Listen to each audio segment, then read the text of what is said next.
todos los días, el hombre y la mujer que viven en nuestro planeta encuentran situaciones difíciles, nuevas, algunas hasta inverosímiles, pero también de las cotidianas, una pastilla que te toma, una planta que creció en tu jardín, alguien que pasó con tal y cual olor desagradable, que producen una reacción en el cuerpo humano que ha sido etiquetada como una alergia. Doctor. Hay mucha alergia en el mundo.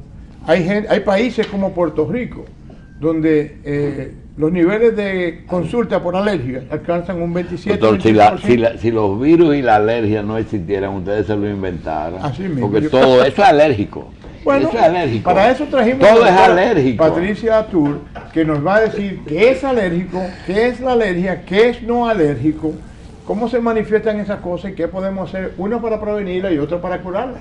Doctora, saludos, gracias por venir al programa, gracias por aceptar la invitación. Buenos días, muchas gracias, buenos días a ustedes, buenos días a todos los que nos están viendo en todo el país. Este programa lo ve todo el mundo. Porque hay gente que cree que para ser doctora tiene que ser fea o algo así. Ya no. Ya los únicos feos que quedan en el estudio. Un placer estar aquí con ustedes. Háblame de alergia, ¿cómo andamos nosotros como país? Yo sé que aquí no hay muchas estadísticas, pero tú manejas un volumen enorme y tienes ya varios años en eso. ¿Cómo andamos nosotros de procesos alérgicos y qué es lo que más le causa alergia a los dominicanos? En primer lugar, habría que empezar definiendo qué es una respuesta alérgica. No es más que una respuesta exagerada de nuestro sistema inmune, que es el que se encarga de diferenciar lo que nos es propio a lo que nos es ajeno.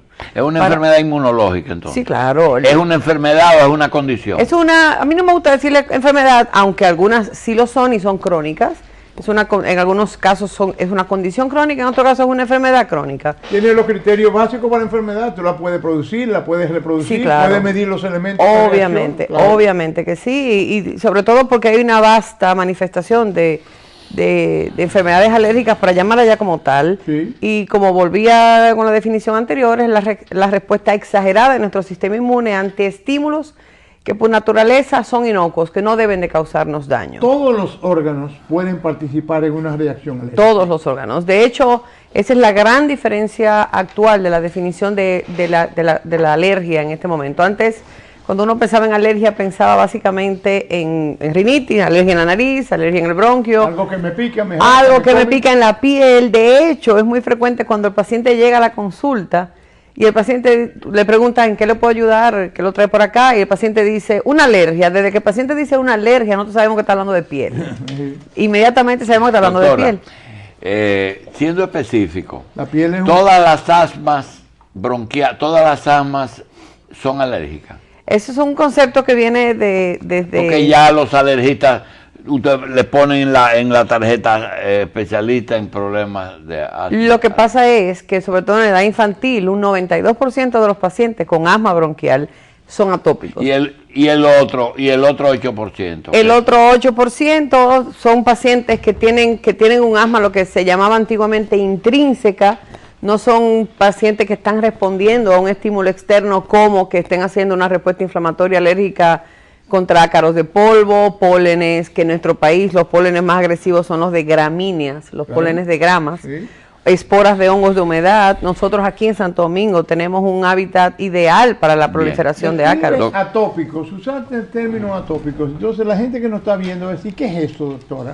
La atopia es aquella condición donde el paciente presenta manifestaciones definidas como alérgicas con la presencia de pruebas cutáneas en piel positivas y una elevación del anticuerpo IgE en sangre. ¿Genético el componente? Sí, en la mayoría de los casos sí, hay una influencia importantísima del factor genético. De hecho, un bebé que vaya a nacer, si viene de dos padres alérgicos en cualquiera de sus manifestaciones, va a tener una probabilidad de un 82%. Esa mamá que vaya a tener un bebé, cada embarazo, si los dos padres son alérgicos, va a tener un 82% alrededor. Si yo uno solo, 65%. Doctora Atur, una persona que desarrolle un proceso alérgico en su infancia, por ejemplo, la leche, el chocolate, algunas ropas que hacen ronchas, y usted lo ve claramente, por ejemplo, si es el elástico del calzoncillo, del panty de la mujer, le hace un cinturón alérgico. Con el tiempo, ¿puede una alergia desaparecer en forma espontánea? Depende. Usted mencionó 4 escenarios diferentes. 4 escenarios diferentes. Recordemos que la alergia es una respuesta exagerada del sistema inmune que tiene 4 maneras de responder de manera exagerada. La alergia clásica es la que se va a producir a través del anticuerpo IgE. Por ejemplo, vamos a empezar con la primera alergia para la que está diseñada un ser humano a presentar, que es la alergia a los alimentos. La primera alergia que puede presentar un humano es a la leche. El único ser en la creación que toma leche de otra especie es el humano. Una vaca toma leche, un becerro toma leche de su mamá, la burra de su... Pero el humano toma leche de otra especie.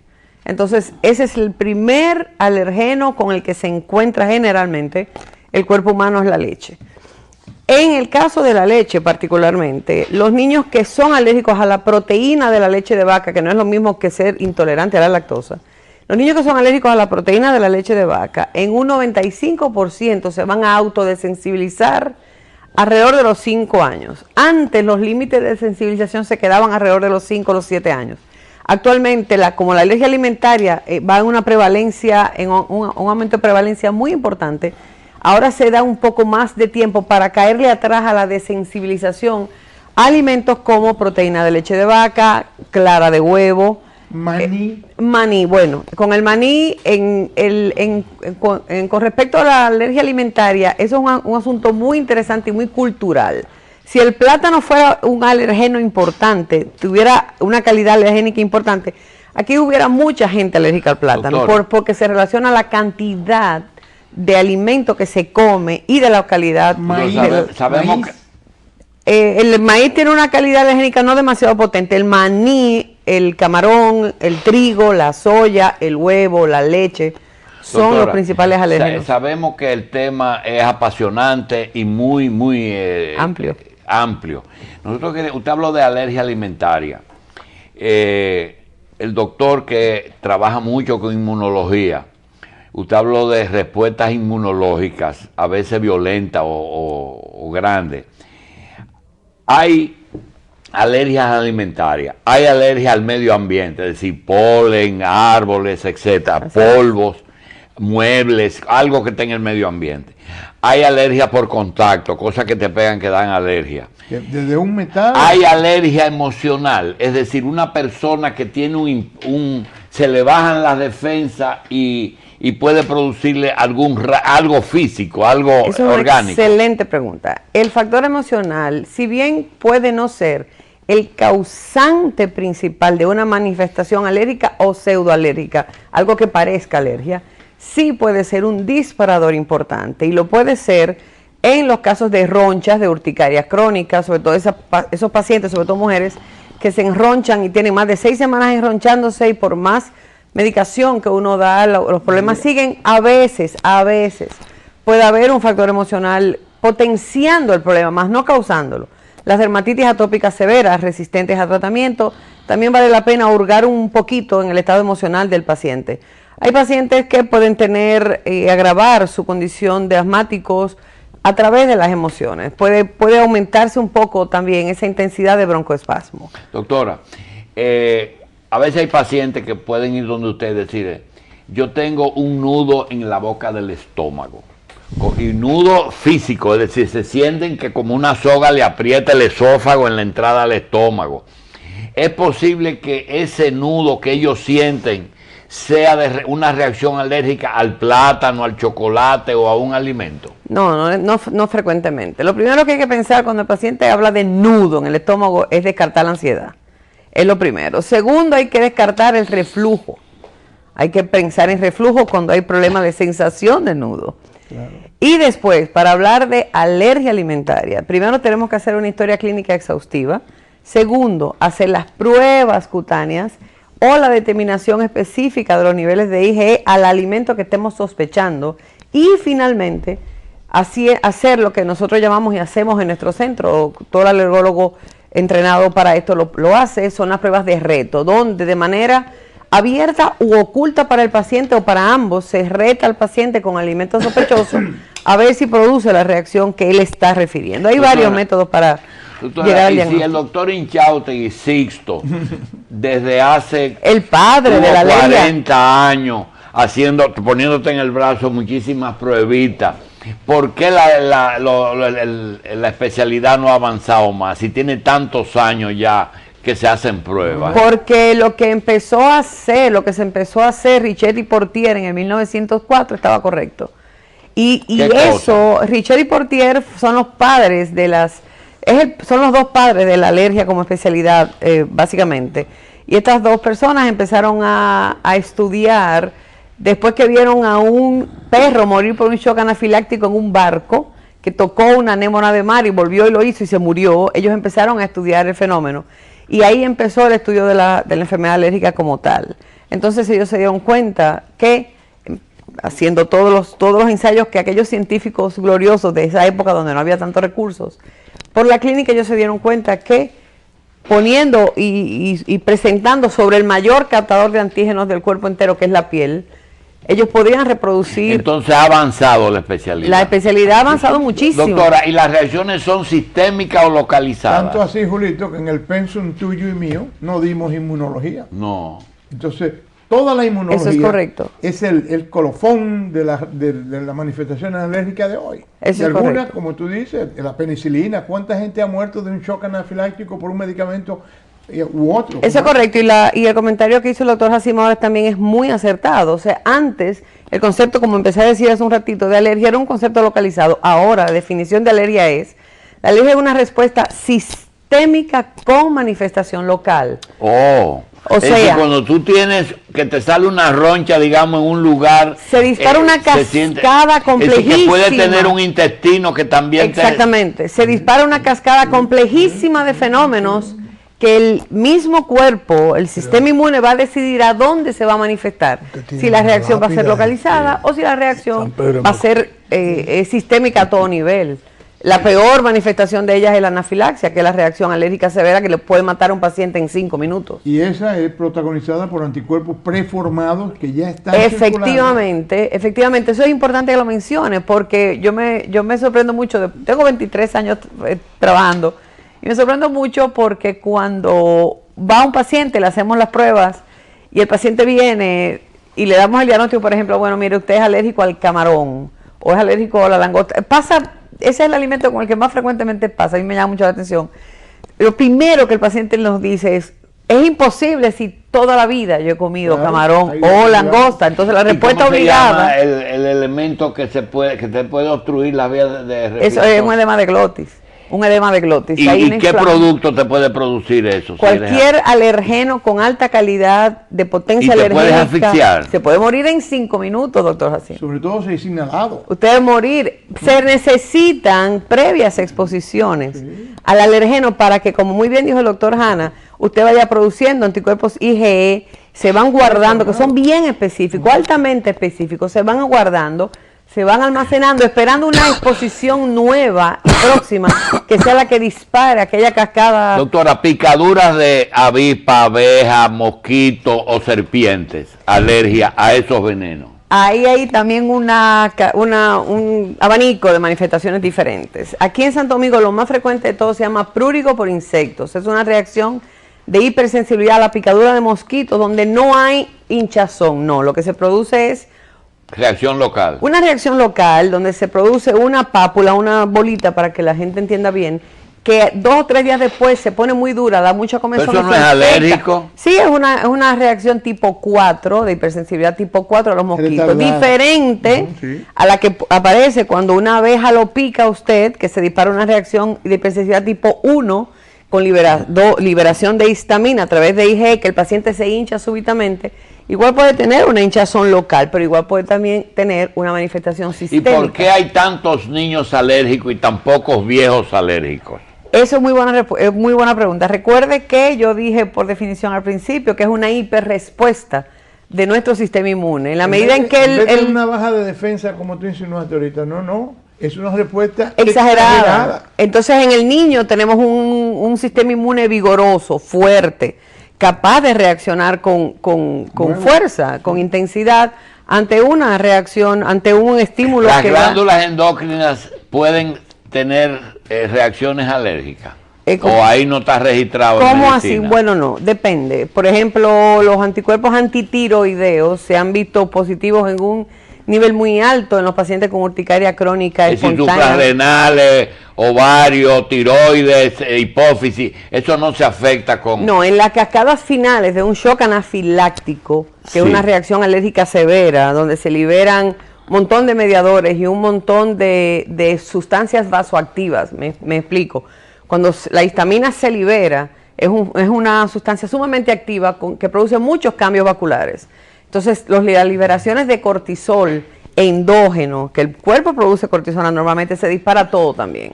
De hecho, una de las razones por las cuales las manifestaciones alérgicas son más importantes y frecuentes en la noche, porque los niveles de cortisol normal del cuerpo en la noche se caen, entonces desprotegen un poco al paciente. Sí.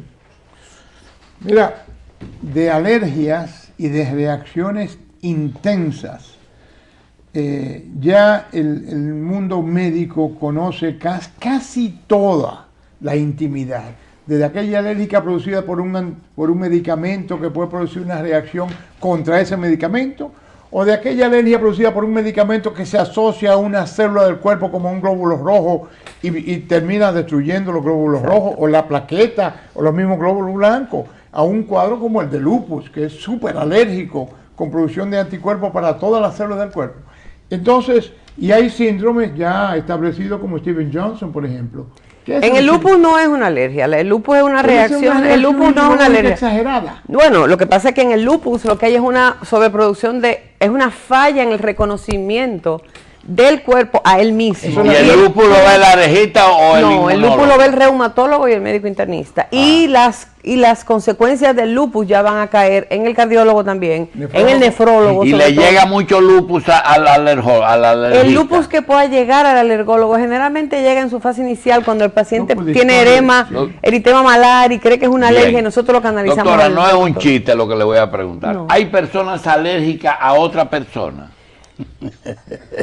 No exactamente, pero para meterme en el chisme, sí puede ser, una esposa puede ser alérgica al esposo. Personas que pegarte a ella, tocar, tener contacto físico te puede producir No, tipo todavía de no. No. Lo que sí puede suceder, para que se ría un poco la teleaudiencia, lo que sí puede suceder es que si yo soy alérgica al camarón o al maní, y a mí mi novio o mi esposo o qué sé yo, o una pareja comió maní o comió algún alergeno y le da un beso a la paciente, sí puede haber serios problemas ahí. Eso sí se ve. Además de las alergias, hay un factor emocional, un componente emocional muy importante. Ese hombre que no puede respirar, o que se está rascando todo el día, o que los ojos están congestionados y rojos todos los días, independientemente de lo que haga. Pero la mucosa y la conjuntiva son más sensibles que el resto del cuerpo. Son altamente sensibles porque son muy vascularizadas. Sí. Como hay mucha circulación en esos lugares, por eso es que usted ve que cuando hay una reacción alérgica, lo primero que se hincha son los párpados, los ojos, los labios, las mucosas, la vagina, el pene se infla, el escroto. Doctora, si tuviéramos un teléfono, tuviéramos llamadas sobre cosmetología. Hay muchos productos que dicen son antialergénicos. La cosmetología produce muchas alergias. Lo que pasa es que las alergias que pueden producir los productos cosméticos son por dermatitis de contacto. Generalmente es una reacción alérgica tipo 4, no tipo 1, mediada por IgE, donde se hace una reacción diferente a colorantes, a fragancias, a tintes, labios, exactamente, a fragancias, aromas, perfumes. Claro, las fragancias, los aromas, los metales que tienen, por ejemplo, el zinc, aluminio, níquel. Por eso le pregunto lo de los humanos, porque cada persona tiene un olor típico. Sí, pero ya esos aromas personales ya son más hormonales que otra cosa. Sí. No son tanto del... A él le encanta manejar el término del grajo y los más olores y eso. Y eso es un asunto de endocrinólogo, ya eso se lo mandamos al endocrinólogo. Las glándulas. Sí, eso Doctora, se lo mandamos. En el manejo de las reacciones alérgicas, se ha establecido en la mayoría de las emergencias de nuestro país que tú llegas y te ponen pan, un bombazo de cortisona. Qué bueno que usted trae ese tema, qué bueno. ¿Hasta dónde esa cortisona y la epinefrina juegan papel? ¿Qué es lo que vamos a Qué hacer? bueno que usted trajo eso a colación. De hecho, uno de mis proyectos personales, que hace tiempo en lo que estoy enfrascada, de manera personal, es en la educación correcta de manejo de la anafilaxia y el shock anafiláctico, que no es exactamente lo mismo. Una cosa es la consecuencia final y fatal de lo primero. La anafilaxia es una reacción brutal, rápida, ante el encuentro con un alérgeno potente que dispara una serie de síntomas que pueden empezar con comezón, lagrimeo, moqueo, pasan a dificultad respiratoria y a una caída brusca, pueden llegar a una caída brusca de la presión arterial que mate al paciente en 10 minutos. Cuando un paciente llega a la emergencia, y eso no sucede aquí nada más, sucede en el mundo entero, la primera conducta del pasante, del residente, del médico que está en emergencia es ponerle una cortisona. ¿Pero qué resulta? De los 3 medicamentos mandatorios para manejar esa crisis, el último que se ha de colocar es precisamente la cortisona, porque es el más lento de todos. El primero en que se debe de colocar en esos casos es la adrenalina. Aquella que ustedes son médicos los dos, recuerdan, hace tanto tiempo que se ponía subcutánea, no se ha dejado de poner ahí, pero la vía más efectiva de colocarla es intramuscular en el muslo derecho. Y luego la difenhidramina, que es el antialérgico, y finalmente la cortisona. Ese es el orden. Esa persona que va a su consultorio y dice, ay, doctora, no me dé cortisona. ¿Por qué le tienen tanto? ¿Por qué está tan desacreditada la cortisona? Porque eso forma parte de lo que se llama corticofobia. La corticofobia es una conducta aprendida. La corticofobia, aquí está entrando un brindis exquisito a esta hora de la mañana. Mira, aquí hay en medio de una entrevista de alergia entra una cantidad de alimentos que esperemos que no sean alergénicos. No, y debajo. No, eso es frescos del horno. No, bajo calorías no son ninguno, yo lo estoy viendo aquí. No, y ellos no engordan, el que engorda es el que se lo come. El que engorda es el que se lo come, eso es correcto. Entonces, ya hasta se me olvidó de qué hablamos. Doctora, hay antihistamínicos de primera generación y todo. Usamos algún día el Benadryl y eso, y hay antihistamínicos ahora segunda, tercera, cuarta generación. ¿Por dónde anda? Segunda generación, no. Los antihistamínicos se clasifican entre que sean sedantes o no sedantes. De primera generación. ¿Era un sueño o no? Exactamente. De primera generación, los antiguos, que eran como antihistamínicos, eran muy buenos, pero tumbaban al paciente. El paciente se tomaba un Benadryl, se tomaba una hidroxicina, por no hablar de nombres comerciales, y se dormía. Y la Taraxi ya. Exactamente. Entonces, actualmente, desde la década de finales de los 70 y principios de los 80, y ya a mediados de los 80 sale la cetiricina, la loratadina, sale la terfenadina que hubo que retirar después del mercado, el astemisol, que se diseñan confiriéndole primero una larga duración para no tener que estar tomando 3 pastillas al día, y segundo, restándole capacidad de cruzar el cerebro y producir menos sueño. Doctora, ¿y por qué el Benadryl, que utilizamos tanto, si era tan útil, tan económico y tan... No se ha dejado de usar el Benadryl. No se ha dejado de usar. Yo acabo de decir... yo acabo de decir que en el manejo del shock anafiláctico usted tiene que poner difenhidramina, que es Benadryl. No se ha dejado de usar. Lo que pasa es que la vida moderna, doctor Hassim, no puede permitirle a usted darle, sobre todo hay una campaña importante en Estados Unidos, aquí se abusa mucho y en el mundo entero, de darle a un niño un antihistamínico que dé sueño en la noche para que duerme y no tosa. Entonces ese niño se despierta al otro día somnoliento, difícil de despertar y con poca concentración en el colegio. Doctora, ¿es necesario a todos los antigripales ponerle un antihistamínico? Sí, hay que ponerlo porque ¿Por qué? Porque la mucosa nasal, por impacto viral, se va a comportar como si hubiera un fenómeno alérgico, se va a liberar histamina y eso es lo que hace que usted moquee, que se Bueno, pero mosquear es un procedimiento de defensa. Sí, pero usted tiene que seguir trabajando. Poner un muchacho a dormir, lo que pone a absorber secreciones. No, bueno, pero usted tiene que seguir trabajando, tiene que ir al colegio y se toma su antialérgico, se toma su antigripal. Hay gente que no entiende que la tos es un mecanismo fisiológico de defensa de las vías respiratorias inferiores y superiores. Sí. Por eso cuando dicen, no, quítame la tos. Espérate, primero hay que determinar qué secar una cosa obligada no es bueno. Yo tengo un amigo que se tomó un Benadryl cuando él era estudiante de medicina un viernes por la tarde porque tenía una reacción de micosis inguinales el viernes por la tarde y despertó del servicio el domingo.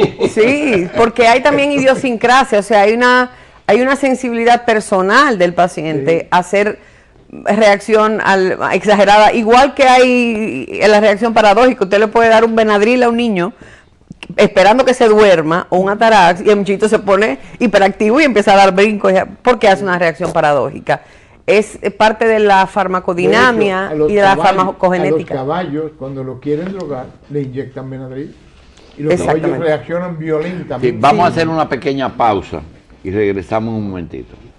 Doctora Latour, le vamos a recomendar que en la Castellana, en la misma calle del Club Los Prados, está Frescos del Horno, Lorenzo de Pradel 49.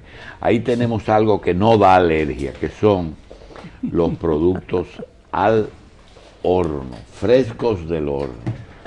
Doctor. Las harinas dan alergias también, ¿verdad que sí? El gluten, que está tan de moda. Es otra. El gluten. ¿Qué es el gluten, doctor? El gluten es un componente proteínico de las harinas del trigo. No, hay otras porque ahora en Estados Unidos todo es gluten. Sí, hay un eso de fobia ahora al gluten. Es una reacción alérgica a la gliadina, que es un componente proteico del gluten, del trigo, básicamente del trigo, donde se producen diferentes reacciones, sobre todo sistémicas, sobre todo intestinales, en algunos casos ya con manifestaciones sistémicas fuera de lo que es una reacción alérgica tipo 1 real, y hay que tener mucho cuidado con el diagnóstico de la intolerancia al gluten. Hay pruebas específicas, hay condiciones específicas, todo el mundo quiere etiquetarse como alérgico al gluten o celíaco, y no es así. O sea, ahí se sigue un protocolo muy bien definido para establecer ese diagnóstico, que es muy fino. Doctora, nos están llamando por teléfono y nos dicen que en un programa de radio televisión en este mismo momento, que ya debe ser de noche, ¿verdad? Sí, 6 horas diferentes. De madrugada. Está pasando algo que recomiendan a las personas que tengan el peligro de un choque anafiláctico, de ellos mismos tener cargado siempre su producto. ¿De qué me están hablando? Están hablando de la epinefrina autoinyectable, el más conocido. Si fuera es una especie de... La diabetes. Yo estuve a punto de traer un aparatito de eso. Es una especie de bolígrafo. ¿Es un bolígrafo? Es una especie de bolígrafo que el paciente con ya un diagnóstico hecho o con un cuadro inicial ya presentado, se le administra, y es un aparatito que ya viene la dosis precargada para que el mismo paciente se lo inyecte en el muslo. De hecho, hace unos pocos meses el estado de la Florida fue el primer estado en que la legislación obligó a que todas las escuelas tuvieran autoinyectora de adrenalina. Doctora Latour, para aprovechar estos 10 minutos y quitarle un poco de clientela a usted, vamos a hablar de cuáles son los productos que producen más reacciones alérgicas. Alimentos en niños recién nacidos, es la leche. La leche. Y la miel. La leche. La miel con la miel. No, pero en orden de importancia, miren, es algo importante esto, lo que voy a decir. El 90% de las reacciones alérgicas a alimentos la producen 8 alimentos. ¿Cuáles son? Leche, trigo, huevo, soya, maní, mariscos, chocolate y frutos secos. Bien, esas 8 maní, productos ahora. Avellanas. ¿Cuáles son las reacciones o enfermedades más comunes producidas por esos 8, además de asma? Primero, asma bronquiales. Asma bronquial. ¿Qué produce en el bronquio? Una broncoconstricción, se cierra el bronquio, se inflama el epitelio interno del bronquio y aumenta la producción de secreciones, las 3 cosas.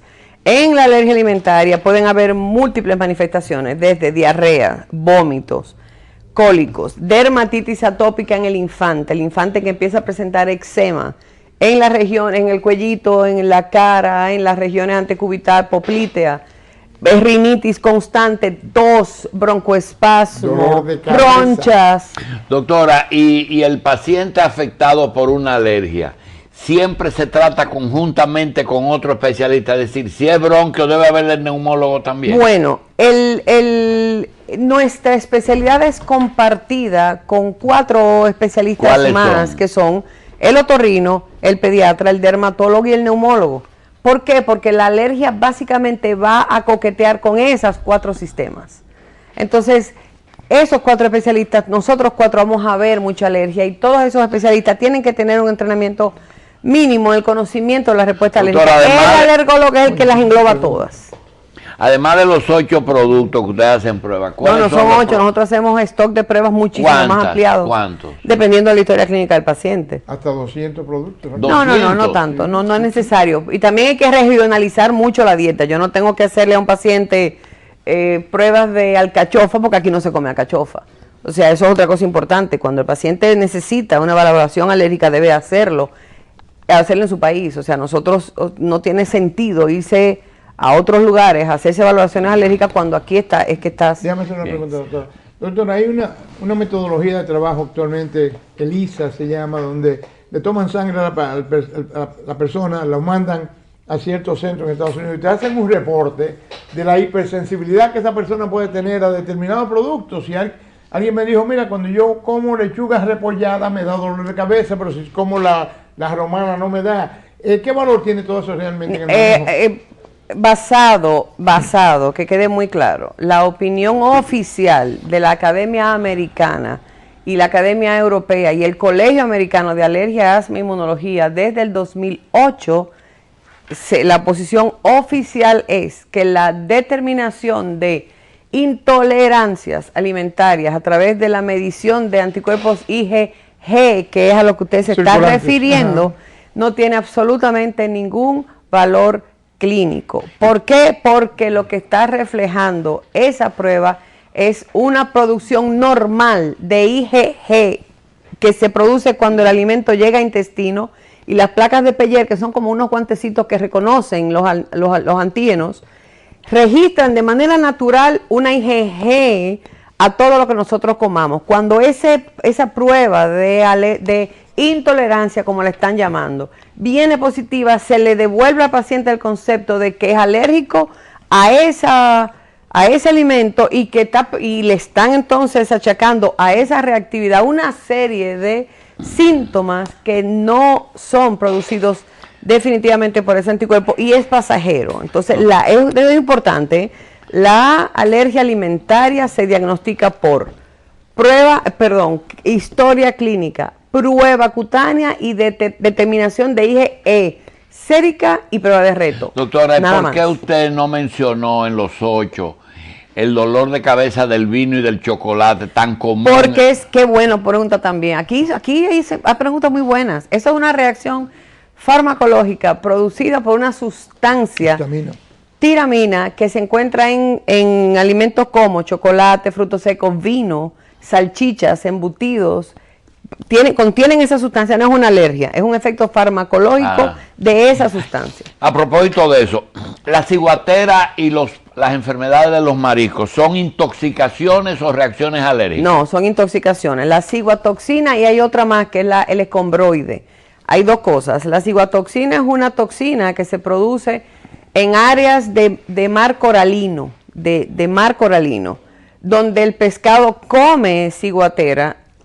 Tiene la ciguatoxina, hay algo que come el pescado la come. Algas del medio. Exactamente, algas en mares de agua de coral. De bajo profundo. Exactamente. No es todo el año. Eso es un misterio que no se ha resuelto. Yo no estoy muy segura en que los meses con ERE o sin ERE realmente tengan valor.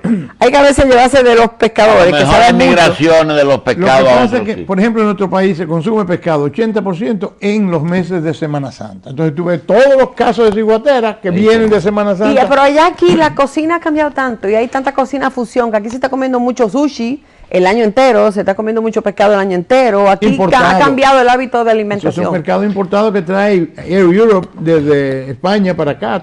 Y viene también de Canadá, viene también de Sudamérica. El último tema, porque se nos acabó el tiempo. La ropa. Si la ropa... Como efecto de alergia. Si la ropa está guardada en un closet y está atrapando y coleccionando y guardando ahí ácaros de polvo, que es el principal alergeno ambiental. El ácaro de polvo es un bichito microscópico que vive en el polvo, se alimenta de los restos de piel que nosotros dejamos en sábana, almohada, colchón, en la ropa. el hábitat natural ideal del ácaro es una temperatura mayor de 25 grados con una humedad relativa mayor de 60%, que es la temperatura nuestra. Por eso usted ve tanta asma y tanta rinitis en nuestro país. El ácaro está de pláceme en este ambiente tropical. Esa ropa que se Pero acumula, la ropa en sí, el algodón, el lino, la lana. no, la tela en sí no va a producir problema. Si la tela en sí, usted pudiera tener Colorante. alguna reacción de contacto muy extraña, algún colorante con el que se tiñó alguna tela, pero no. Bien. Pero también hay pacientes que hacen dermografismo, si le aprieta la ropa en algún lugar, y Déjame pueden hacer una producir una pregunta roncha más. local. Las vacunas, el término vacuna, hacen un extracto especial y le inyectan e estimulan la producción de un anticuerpo diferente al natural. Sí, Dime eso de es correcto. La inmunoterapia alergénica que se puede aplicar de vía subcutánea o sublingual ya, va a ser la aplicación del alergeno al que usted por prueba cutánea hayamos detectado que es positivo, se le inyecta cantidades estandarizadas en aumento progresivo hasta llegar a la dosis de mantenimiento, con el fin de que el sistema inmune produzca anticuerpos IgG4 protectores contra la IgE que está disparando ese alergeno. El estornudo es una alergia. El estornudo es una respuesta violenta de la mucosa nasal y tracto respiratorio para tratar de expulsar lo que el cuerpo está pensando que está invadiendo su área. Bueno. Complicado con el hecho de que cuando tú estornudas, cierra los ojos. Si tú vas manejando Sí. y estornudas, Ahí. puedes tener problemas serios. Sí.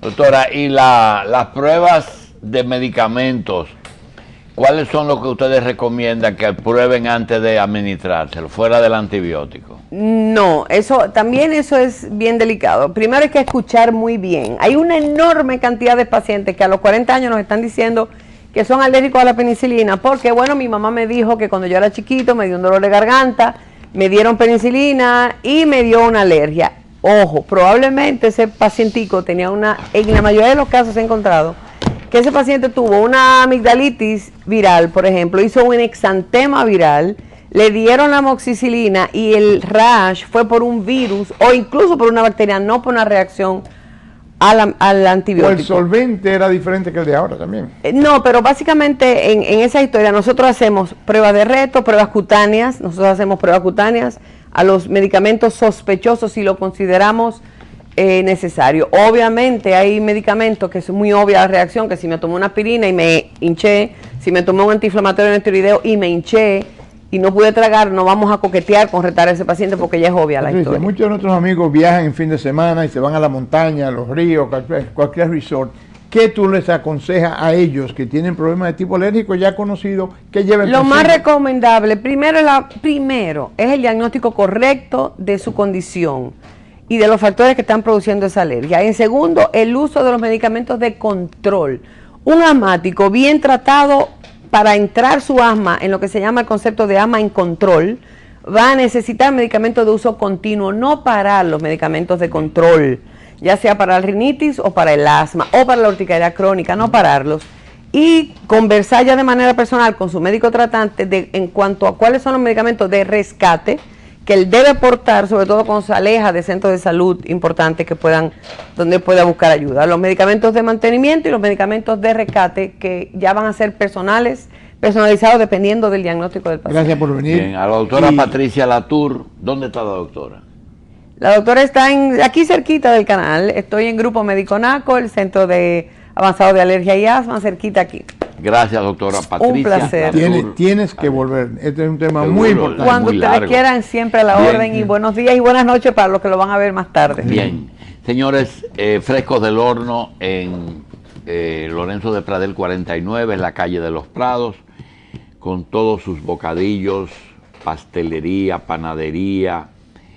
Así es que Frescos del Horno, todo horneado. Vamos a llenar la funda, doctor.